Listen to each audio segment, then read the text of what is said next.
তুমি যে স্বর্গের দেবী তা তুমি নিজ মুখে স্বীকার করেছো।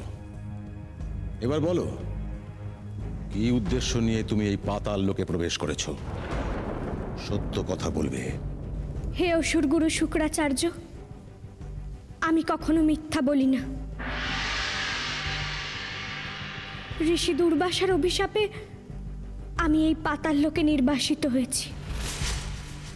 এখন এই পাতাল লোকই আমার আশ্রয়স্থল। তুমি যে সত্য বলছো তার কি প্রমাণ আছে? আর আমরাই বা কি করে বিশ্বাস করব একজন স্বর্গের দেবীকে? পারবে? প্রমাণ করতে পারবে নিজের সত্যতা? পারবো আচার্য।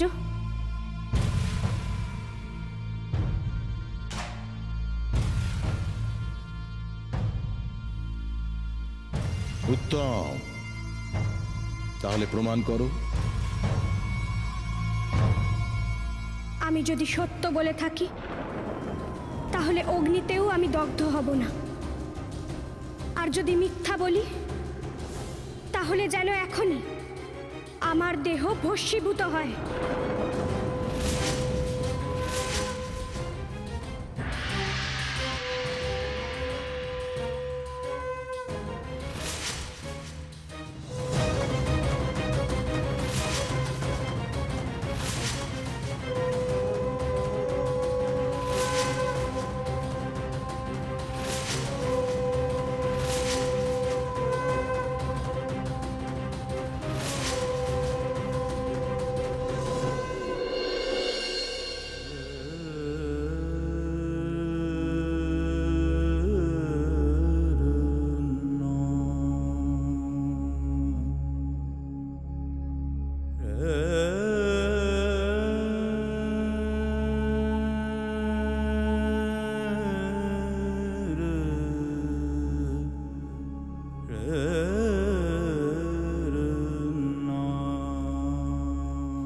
কি হতে পারে শ্রীলক্ষ্মীর?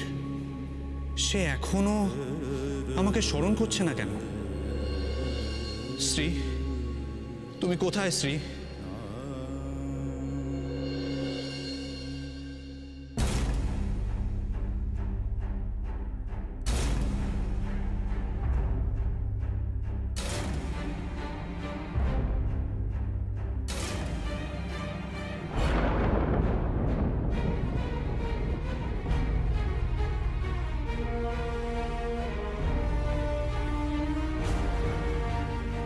তুমি স্বর্গের দেবী।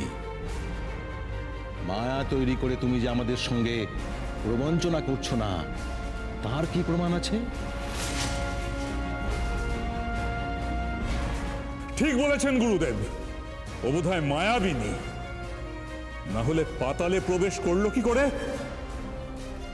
ভগবতী নদী অতিক্রম করা তো সহজ নয়। পাতালে স্বয়ং নারায়ণ শক্তি কোনো কাজ করে না। না না না না অসুররাজ, এই দাবিকে আমার মোটেও সুবিধার মনে হচ্ছে না।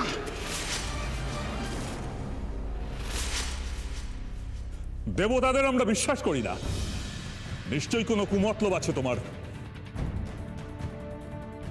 এই তীব্র অবিশ্বাসের কারণ জানতে পারি অসুররাজ? দেবতাদের প্রতি এত ঘৃণা কেন আপনাদের?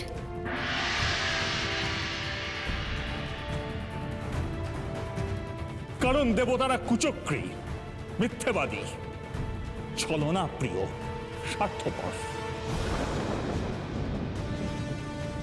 মিথ্যে মায়ার দ্বারা অসুরদের অধিকার হরণ করে রেখেছে দেবতারা, কিন্তু এইবার ওদের মুক্তি নেই। দীর্ঘকাল পরে অসুরেরা জেগে উঠেছে। এইবার অসুরেরা সর্বশক্তি দিয়ে আক্রমণ করবে দেবতাদের, জয় করে নেবে স্বর্গরাজ্য। জয় অসুররাজ চন্দ্রচূড়ের জয়! জয় অসুররাজ চন্দ্রচূড়ের জয়! জয় অসুররাজ চন্দ্রচূড়ের জয়! হে আচার্য, দেবতাদের প্রতি অসুরকুলের এহেন বিতৃষ্ণা দেখে আমি বিস্মিত হয়েছি। আমি তো শুনেছি দেবতাদের মতো আপনারাও পিতা ব্রহ্মার দ্বারা সৃষ্ট হয়েছে। সেক্ষেত্রে দেবতারাও আপনাদের ভ্রাতা, একই পিতার পুত্র কন্যা সবাই। তাহলে কিসের এত বিবাদ?